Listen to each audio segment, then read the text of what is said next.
যুদ্ধবিধ্বস্ত গাজায় বসবাসরত প্রায় ২১ লাখ ফিলিস্তিনি দুর্ভিক্ষের গুরুতর ঝুঁকিতে রয়েছে। ইসরায়েলি অবরোধের কারণে উপত্যকাটিতে প্রতি ৫ জনের মধ্যে একজন, অর্থাৎ প্রায় ৫ লাখ মানুষ অনাহারের মুখোমুখি হচ্ছে।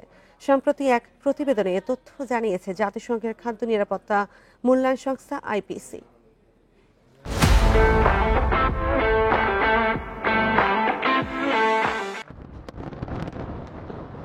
২০২৩ সালের অক্টোবর থেকে গাজায় হামলা শুরু করে ইসরায়েল। উপত্যকাটির অধিকাংশ এলাকায় ত্রাণ প্রবেশ আটকে দেয় তারা। এতে সেখানে তীব্র খাদ্য সংকট দেখা দেয়। ২০২৪ সালের অক্টোবরের পর থেকে গাজার খাদ্য পরিস্থিতিতে মারাত্মক অবনতি ঘটে। উপত্যকাটিতে ভয়াবহ খাদ্য নিরাপত্তাহীনতায় পড়েন বাসিন্দারা। আন্তর্জাতিক চাপের মুখে চলতি বছরের শুরুতে গাজায় ২ মাসের যুদ্ধবিরতি কার্যকর করে ইসরায়েল ও হামাস। এতে উপত্যকাটিতে সাময়িক স্বস্তি ফিরে।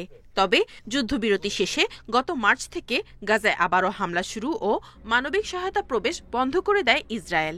২ মাস ধরে সেখানে খাদ্য প্রবেশ করতে না পারায় উপত্যকাটির মানবিক সংকট চরমে পৌঁছেছে।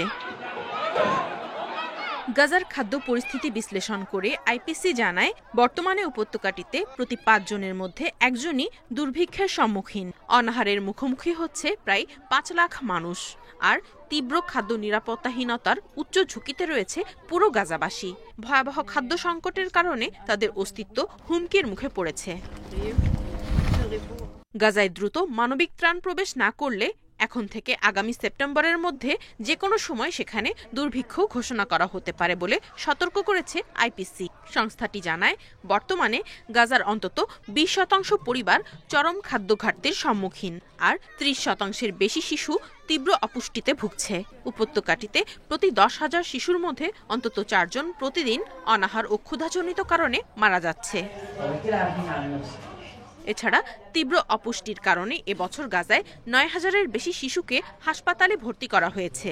২০২৬ সালের এপ্রিল পর্যন্ত সেখানে ৫ বছরের কম বয়সী প্রায় ৭১,০০০ শিশু তীব্র অপুষ্টিতে ভুগতে পারে বলে আশঙ্কা করছে আইপিসি।